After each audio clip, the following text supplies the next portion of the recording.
Olá, eu sou a Tati Cassioli. Oi, eu sou Denise Ricardo. E eu sou o Gustavo Mendes e a gente está no videocast Inspiratórios. Esse videocast é um momento onde a gente discute, nós três aqui, vários assuntos que são relacionados à área regulatória. A gente traz várias polêmicas, várias discussões, vários temas aí que estão em voga e que buscam inspirar o nosso trabalho, que é um trabalho hoje super conhecido, super importante, estratégico aí na indústria farmacêutica. E hoje nós vamos falar sobre mais um tema polêmico que é Reliance. Você vê que não tem nem uma tradução, eu estou trazendo o termo em inglês para a gente poder aqui trazer muitas reflexões sobre esse tema que muita gente gera dúvida, né? Muita gente tem dúvida. Funcionou, não funcionou, vai funcionar? Como é a melhor maneira de se fazer isso? Mas basicamente, quando a gente fala de Reliance, a gente tem que lembrar que Reliance é essa estratégia que é adotada por muitas agências reguladoras que tem por objetivo considerar o que uma outra agência reguladora já fez. Então, por si só, pela própria definição de Reliance, a gente já tem uma perspectiva do que é a ideia, que é uma ideia muito interessante. Por quê? Ninguém quer fazer trabalho dobrado, trabalho desnecessário. Essa é a realidade. Isso é uma coisa humana. Para que eu quero fazer um trabalho que alguém que já fez, alguém que eu confio, alguém que eu sei que tem uma estrutura, inclusive às vezes até melhor que eu, ou que usa do mesmo racional técnico-científico que eu, já fez. Mas a grande discussão, e aí vamos abrir para o debate aqui, né, para as considerações, é o fato de que no Brasil a gente já está há algum tempo discutindo isso. Já foram várias as iniciativas e eu vou começar abrindo aqui para a opinião das minhas colegas antes de falar a minha, então vamos lá. Tati, começa você. Qual é a sua opinião? O que você acha? Eu acho que não emplacou, né? Vou falar logo. Minha opinião. Eu tinha uma expectativa, acho que lá isso é uma coisa muito esperada. Acho que quando começaram as ordens de serviço, considerando o uso, né? A gente tinha o S45, a gente teve, eu não lembro, a da Copec, que também usava, né, essa análise otimizada. Foram experiências importantes para o setor. Eu acho que é uma coisa que quem trabalha com empresas de fora, e aí não precisa ser multinacional, a gente traz produtos, né? As nacionais também licenciam produtos de fora. É uma pergunta comum, mas gente, já provei, essa experiência não vale, vale de alguma coisa. E eu acho que vale respeitar, né? Vale entender as agências que estão nesse lugar. Mas eu acho que no Brasil eu tinha uma expectativa que ia ser uma avalanche de processos. E foram 78. Ao todo, considerando registro e pós-registro, foram 190 petições, né? Isso nós estamos falando até junho, 78 processos, e desses 78, um número abaixo de 5 não teve anuência, muitos ainda estão aguardando. Mas assim, de quando começou, é muito pouco. E aí a gente sempre fica no porquê. No início era um medo, e aí depois virou uma questão de porque não passa na frente na fila, ou porque me dá muito trabalho fazer o comparativo, ou porque todos os meus pós-registros vão vir. Eu acho que a gente tem que entender o que está acontecendo para que essa oportunidade não passe. Mas a minha percepção hoje é de que, infelizmente, não teve a aderência esperada. Eu também tenho a mesma opinião e a minha percepção é de que nem o setor regulado, nem a própria agência tem uma clareza sobre os benefícios do modelo, né? E como dar as diretrizes para o mercado para adotar esse modelo. A impressão que deu é que ficou muito burocrático, né? Então, para o setor regulado, ao mesmo tempo, poxa, ficou muito mais burocrático e eu não vi vantagem, né, para eu seguir com esse modelo. Já não ficou claro também para o setor regulado o impacto que é na fila, se o impacto é na análise. Tá muito falado que não é impacto na fila, mas, obviamente, se você acelera a análise, você vai impactar a fila, né? E aí, quando prorrogou, né, para ter a consulta pública, e a gente já teve alguns cancelamentos da DICOL para tratar do assunto, acabou que isso deu um fôlego para o setor regulado, para poder trabalhar sobre o assunto, mas, ao mesmo tempo, a gente não funciona dessa maneira, né? Enquanto não tiver os grupos técnicos, todo mundo discutindo, você, na verdade, só adiou o assunto mais para frente.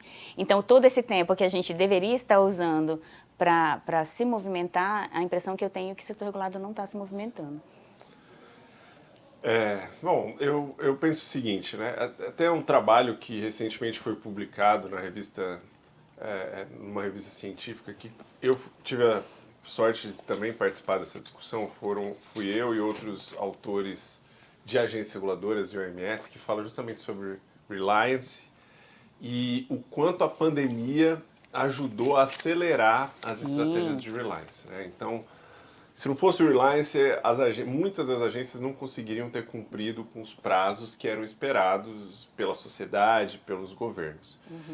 E nessa reflexão que a gente fez, a gente viu que foi uma oportunidade de tirar de um conceito meramente teórico para alguma coisa prática. E o fundamento é justamente esse, assim, ó, se eu confio na agência reguladora que já fez uma análise, eu não preciso fazer análise daquele mesmo estudo, ou daquela mesma evidência. Mas veja que não é assim, não é um reconhecimento tácito, não é uma aprovação tácita.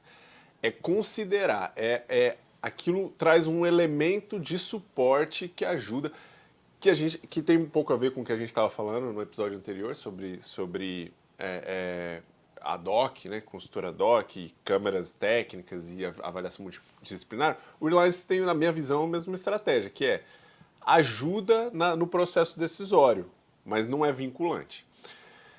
Eu concordo que não é para ser algo burocrático, mas eu vejo que existe muito desafio das empresas, né, que quando o regulatório não, é global, não é um regulatório que está aqui, de ter acesso, por exemplo, aos pareceres, de ter acesso à discussão, porque o que é esperado, né? Se eu estou avaliando um dossiê e vou usar o Reliance, eu espero entender toda a história. Então não é só o parecer final e os compromissos, eu preciso saber por que, por exemplo, que uma agência, e não é incomum, o FDA e o EMA terem decisões distintas sobre, por exemplo, população-alvo, sobre posologia, sobre aspectos técnicos de utilização do medicamento e segurança e eficácia. E aí você chega lá e recebe 2 pareceres distintos e fala, tá, mas por quê? Como? E agora? Então eu preciso entender a história. E eu vejo muita dificuldade das empresas em ter acesso e fornecer. Então eu acho que isso tem um pouco a ver com a burocracia. E acho que na estruturação a agência buscou criar de uma forma que mostrasse que o racional e os dados que foram apresentados numa outra agência também são os mesmos dados apresentados no Brasil, que também não é incomum. Então eu falo assim, eu tiro esse estudo aqui, esse estudo aqui que não foi tão legal, eu vou tirar do dossiê e não vou apresentar. E aí, sim, depois você descobre num parecer de outra agência ou na discussão com outra agência que tinha aquele estudo. Então isso também é um ponto a ser discutido. Mas a minha opinião é que eu sou otimista, acho que a gente tem ainda um processo e que é a única maneira da gente conseguir avançar, entendeu? Eu vejo que muitas agências que são mais estruturadas, né, stringent, ou essas que têm nível de maturidade mais alto, não quer perder mão da autonomia, mas eu não acho que o Reliance é perder mão da autonomia. E o último ponto para reflexão, para ouvir mais a opinião de vocês, a empresa nacional se sente de alguma maneira prejudicada, porque fala, pô, então eu que não tenho ninguém mais para apresentar, para ajudar, eu vou ficar prejudicado, porque eu não tenho esse processo de aceleração. Então é algo para a gente refletir também. Como é que a gente vai acelerar só os produtos que tem aprovado lá fora? Como é que isso vai impactar as primeiras ondas de submissão? Porque o Brasil é um país, é um mercado que, se a gente não estimula, ele acaba não sendo de primeira onda de submissão. E a gente demora a ter acesso ao produto. Então, o Reliance, será que não atrapalha isso? Falar, não vou esperar primeiro para aprovar nos Estados Unidos para depois mandar para o Brasil, porque assim eu vou ter uma aprovação mais simples. Então, não sei, esse é um ponto de reflexões também que eu queria ver se vocês já pensaram e têm opinião. Olha, eu falei que não emplacou, mas é mais no sentido de uma frustração, porque assim, eu sou super favorável. E eu acho que o ponto que tem que ser muito claro não é reconhecimento, é reliance. E toda vez que a gente fala isso, a gente fala, gente, reconhecimento é acatar. O FDA, o EMA, o TGA aprovar, o Brasil vai aprovar, isso nunca vai existir. A gente espera que isso nunca exista, porque existem questões próprias que a gente tem que avaliar, né? Com relação ao tamanho do nosso país, ao tipo de população, ao nosso sistema de saúde, né? Acho que existem N pontos a serem pensados. Então, não é objetivo tirar a autonomia da Anvisa, mas o Reliance, que é aproveitar uma experiência, né? E principalmente de pontos que são comuns, é isso que a gente estava falando até das exigências, você não vai pedir numa exigência para, refaça todo o seu pacote, não tem como você refazer todo o seu pacote pré-clínico e clínico, né? Assim, você vai explicar, você vai justificar, você vai fazer um estudo ponte, mas o pacote é o pacote. E ele foi avaliado em outros lugares, assim como a parte de desenvolvimento do produto, ela já foi avaliada. Então, eu sou muito favorável. O que eu acho é que o piloto é um piloto, né? A 750 ela é um piloto e ela tem que ficar neste lugar de piloto. Eu acho que agora é o momento do setor se pronunciar claramente para a Anvisa do porquê o piloto não teve tanta aderência.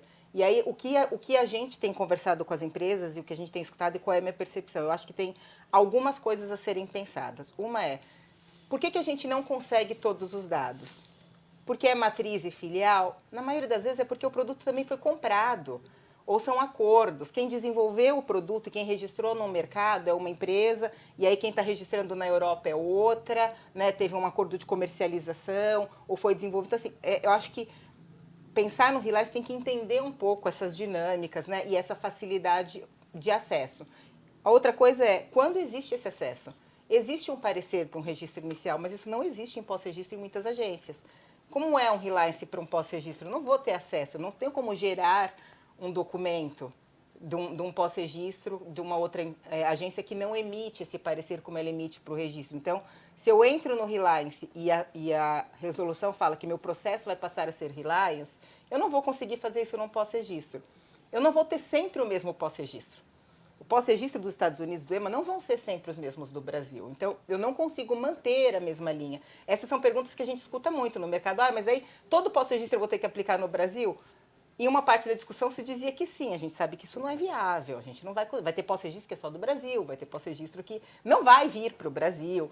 Então, eu acho que a gente tem que abrir essa discussão de até que ponto, qual é a informação mais relevante, em até que momento, e até onde o setor consegue vir, e até onde a Anvisa também vai se sentir confortável em receber uma aprovação sem enxergar necessariamente 100% do histórico. Eu acho que falta a gente amadurecer isso ainda. Talvez por isso, na minha opinião, não emplacou. Quando a gente pensa no trabalho burocrático, existe aquele comparativo que tem que ser feito. E aí, desde o IFA, locais de produção, especificação e tal, a gente vai começar a ter algumas divergências. Né? Às vezes um local de embalagem, às vezes um local de produção, às vezes até a própria questão de indicação, né? A gente sabe que o FDA tem um tipo de indicação de população, o EMA outro, um às vezes é mais aberto, outras é mais específico. Então, como é que eu referencio? Eu escolho uma, normalmente meu país de origem, mas eu tenho que justificar outra. Então, eu acho que ainda tem muitas dúvidas acontecendo. O que eu espero, né, dessa discussão de hoje e o que a gente espera toda vez que a gente fala disso, né, é que a gente não perca a oportunidade. Na verdade, quando eu falo que não emplacou, não é para pôr uma pá de cal, gente, vamos resgatar, porque eu acho que é super importante para o país. É super importante para a gente, eu acho que põe o Brasil, não acho que tira da primeira onda, porque são experiências, a gente já faz isso com raras, e o Brasil não deixou de receber raras, porque a gente tem que fazer em 60 dias. Eu acho que a gente teve até um aumento, né, de submissão das doenças raras, e era uma coisa que a gente fazia bem mais para frente. E a gente tem visto chegar junto. É difícil para a empresa, requer uma programação maior, porque as análises, né, acabam vindo, mas a gente tem muitas coisas que aconteceram lá fora, e principalmente de produtos licenciados, que não vieram para o Brasil, e que o Reliance seria essa oportunidade, tanto para o pós-registro quanto para o registro. Eu acho que talvez a 750 não favoreça o setor, porque não ouviu tanto as dores, ou porque o setor não estava nem ciente das dificuldades que iam ser. Agora que a gente já tem uma noção, eu acho que quando vier a efetiva, ela deveria trazer talvez mais nuances do que pode, quais situações, do que vir tão retilínea quanto foi 750. É por isso que eu acho que a maturidade, ela não aconteceu para ninguém, né? Nem para o setor regulado, nem para a Anvisa. A gente precisa realmente pensar muito a respeito disso, mas um ponto que seria muito benéfico, pelo menos na minha opinião, né? Que é um ponto sensível da Anvisa é o quadro de funcionários, né? Então, quando a gente pensa que é um quadro reduzido, que tem se buscado fazer concurso e não está conseguindo, o quanto que seria benéfico a otimização, o reliance realmente acontecer, liberaria os especialistas para atuarem de outra maneira, né? Que outra maneira que a gente espera até que seja mais dinâmica, atendendo reuniões, né?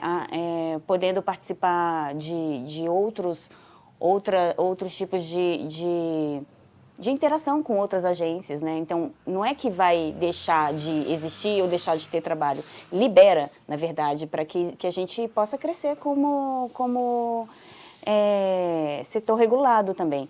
Mais um ponto que eu queria trazer para a nossa discussão, o que foi muito bom, que o exemplo que você deu das vacinas, né, que a gente teve uma análise acelerada, teve o termo de compromisso, mas também teve uma coisa que pelo menos, já que você usou o termo que não pegou muito para a inspeção, para a área de inspeção, o PIX. Eu sei que são coisas diferentes, né, não é Reliance e tal, existe também uma análise, né, do relatório, uma análise de risco, mas por que a gente teve que foi tão bom, foi tão benéfico, reduziu o tempo, reduziu fila, e ao mesmo tempo a gente não conseguiu trazer o quanto é mais simples, né, fazer uma avaliação da inspeção, e a gente não consegue trazer pontos positivos dessa aceitação do PIX para o Reliance.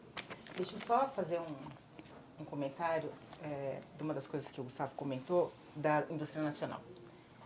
Isso é uma outra discussão que tem bastante, porque assim, primeiro, hoje a indústria nacional não é que ela não vá se beneficiar, porque ela tem os produtos que são fabricados aqui, mas ela tem muitos produtos que são licenciados. Não necessariamente veio da Global, mas vem de um parceiro comercial. Então, esses também se beneficiariam. Existe um lugar existe uma briga de quem se beneficia no Reliance, né? Uma posição, não é uma posição de que gostaria que tivesse uma fila para o Reliance. E aí, você pôr uma fila do Reliance é uma priorização. O que a gente fala o Reliance não é priorização de análise, ele é otimização.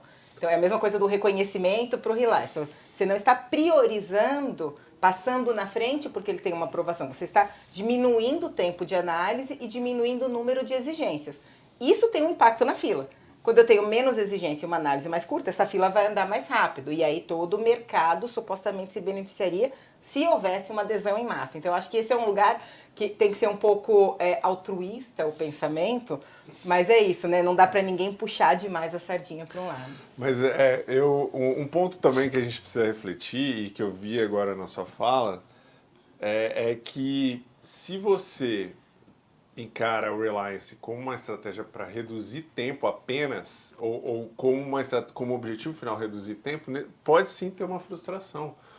Porque, na verdade, o Reliance pode não significar uma redução do tempo. Porque se você vê uma situação em que você vê conflito entre as agências numa decisão, você vai precisar analisar. Você vai precisar analisar os pareceres e vai, de repente, ter que olhar o documento para poder resolver aquilo. Então, quer dizer, eu acho que isso que também é um ponto que a gente... é um ponto de amadurecimento. O Reliance é um parecer externo, não é o reconhecimento. Eu acho que assim, se a gente vai falando de reconhecimento, aí sim, beleza, a FDA aprovou o estudo de não clínico, então nem vou olhar e vou aprovar. Aí sim eu ganho tempo. Outra profissão, galera. Aí eu ganho tempo, mas se eu estou fazendo uma análise crítica do parecer, pode ser que eu ganhe tempo, mas pode ser que eu não ganhe. Então, acho que esse é um ponto. E outro ponto que eu queria falar era dessa questão da inspeção, né? A inspeção, no PIX, a ideia do PIX é caminhar para um reconhecimento, né? É caminhar para você focar naquilo que realmente seja requisitos locais, mas o resto você deixa de ir, você não viaja mais, você não vai logo, você confia na pessoa que foi, né, que é seu parceiro e que abriu tudo para você ali. Então, existe no caso do PIX, primeiro, essa possibilidade de acessar o relatório de quem fez essa análise, o que não acontece nas estratégias de Reliance, que eu não acesso lá o dossiê que foi mandado para o FDA, eu não acesso E a dificuldade no acesso, o parecer completo, sem as tarjas. Então, assim, eu acho que tem essas diferenças para a gente refletir e que explicam, talvez, um pouco como que a gente conseguiu ter uma resposta com o Pix tão melhor rápida, né? do que o da análise. Mas eu sou otimista porque eu acho que a regulação brasileira está se alinhando cada vez mais às regulações internacionais, né? O caminho do ICH, estabilidade, que é um ponto crítico. Hoje que assim, temas que eu vejo na minha percepção que eram os mais críticos, estabilidade, a validação de métodos analíticos. A gente vai ter que fazer um episódio sobre isso. Sobre isso. Atenção, Brasil. Estamos harmonizando validação analítica? Sim ou não? Vai ter um episódio. Analítica. Então, são temas que são os principais pontos de discussão e que, se a gente tem uma normativa alinhada, a gente consegue ter confiança.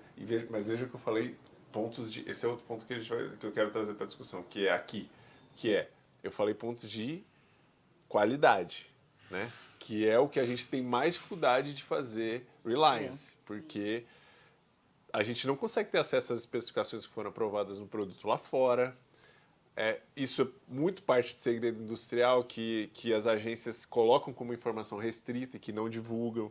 Então, para a segurança e eficácia, a gente consegue avançar mais do que para os aspectos de qualidade. Então, então, são desafios que a gente tem que amadurecer para realmente ver um benefício, mas é um caminho. O que vocês acham? Vocês acham que na parte da qualidade dá para seguir a mesma lógica ou vocês não veem? Olha, eu consigo achar até que é mais... deveria ser mais lógico, até mais fácil. Porque a gente está falando de parâmetros, né, que são pré-estabelecidos, né? Parâmetros objetivos, são parâmetros de critérios de aceitação, parâmetros, e você é ou não é. Não né? tem um grau de subjetividade, né? Teoricamente, não. Mas sabe onde eu acho que está esse ponto? No mesmo ponto da questão do CTD. Do porquê a gente faz um CTD e anexa protocolo e relatório ainda. Porque da onde vai vir a informação da comparabilidade do que a indústria manda? A gente manda essa comparação. Quando a gente monta o Reliance, a gente fala qual é o local de fabricação, qual é a especificação, qual é o material de embalagem, qual é a rota que a indústria está declarando. Da mesma maneira que num CTD ela faz uma declaração mais sucinta. Eu acho que a gente talvez, eu preciso que a agência mande, ou eu estou declarando e a agência mandou e você está vendo que os locais batem. Né? Essa é uma informação que cruza, talvez não na mesma profundidade. Então, essa necessidade de a indústria declarou, mas eu preciso ter essa informação super completa para ter certeza, é que vai descasar, porque não vai vir da agência, porque tem essa informação, a regra da agência é que é uma informação classificada, que eles chamam, né, restrita, mas a indústria faz esse comparativo. Isso é o que está no pedido da norma. Assim, então, tipo, a especificação que foi aprovada, é a mesma especificação que foi aprovada nos Estados Unidos? Essa é uma declaração que vai na comparabilidade, que a indústria monta para mandar para a agência. É algo que assim... Nem sempre vai ser. Não, nem sempre vai. Então, mas isso é uma informação que a agência tem acesso, não via um relatório formal de aprovação, mas via comparabilidade. Então, assim... Via o que a empresa está declarando. Né? O Reliance é uma avaliação, por isso que a empresa tem que declarar, senão seria só o parecer. Não, é por isso que... Mas aí não é Reliance, né? Aí eu estou analisando a sua informação. Né? Eu não estou considerando o que a agência... Não, ela vai junto. Não, mas eu não estou considerando o que a agência concluiu, né? Ela pode falar, não, o método foi validado. Beleza. Então, esse método foi considerado validado pelo FDA, legal, então vou levar isso em conta na hora de analisar. Agora, a especificação de aprovação do teor é de 90 a 110 para cá. Mas eu não sei quando foi aprovado lá. Vai saber na declaração da empresa. Não, então, pois aí não é Reliance, aí eu tô avaliando da empresa, né? Mas eu acho que... Mas eu acho que assim, se a empresa... Eu acho que para qualidade, eu acho que teria um parâmetro mais objetivo, mas eu não sei o quanto que a gente pode avançar. E, na verdade, tem que avançar numa estratégia PIX, né? Que é o PIX assim, a agência compartilha o relatório comigo. Então, é mais os acordos entre a agência que tem que avançar. Então, no meu acordo com o FDA, eu quero a possibilidade de acessar o dado sem tarja. Mas não é só a agência, a gente tem um mecanismo de submissão de confidencialidade, né? Então, a própria empresa manda diretamente para a Anvisa, sem passar por nenhuma outra empresa que esteja no processo e que eles não desejem, né? Que tenha acesso a esse relatório. Mas a empresa recebe parecer completo? Não. Então você falou assim, o FDA mandar para a Anvisa, né? Para ter acesso ao relatório completo. Como ele faz no Orbis, por exemplo. Então, como ele faz no Orbis, seria avançar nessas tratativas entre agências para ter acesso ao dado completo. E aí eu acho que você pegou um ponto que eu não tinha pensado nisso, mas que talvez seja um caminho para se discutir no Reliance, porque talvez entre as agências a gente conseguiria pular ou mitigar o impacto que é ter várias empresas aqui que precisam concordar. Porque quando essa desenvolveu, vendeu para essa que registrou no FDA, que vendeu para essa que registrou na Europa, que passou para mim, até eu chegar naquele lugar, é um lugar que eu não vou... Essa primeira empresa que tem que me autorizar no FDA, não vai, eu nem sei quem é, já perdeu esse fluxo. Daí a Anvisa, tendo um protocolo, que é um documento oficial, tendo a declaração da empresa, que é o mesmo produto, que vem do mesmo lugar, que vem da mesma rota, poder acessar diretamente lá, entre agências, talvez seja um caminho que facilite esse acesso, porque hoje o que a indústria relata é que este acesso não é viável em muitos casos. Bom, temos muitos assuntos e muitas discussões que desdobraram horas de episódio, mas nosso tempo já está dando e também a gente quer chamar as pessoas para os próximos temas que a gente vai conversar. Então, acho que, assim, fazendo uma conclusão geral, acho que o Reliance, nós concordamos que o Reliance é uma estratégia interessante, é uma proposta, é uma tendência, é algo que traz benefícios, mas precisa de uma série de formas de amadurecimento para a gente colher frutos. Que não necessariamente colher frutos significa, como a Denise destacou, significa zerar fila. Colher frutos significa também permitir uma maturidade da agência, focar esforços em coisas que realmente podem trazer mais desenvolvimento. Então temos muito trabalho pela frente. Então, esperamos vocês no próximo episódio. Muito obrigado quem esteve até aqui e um beijo. Até. Tchau.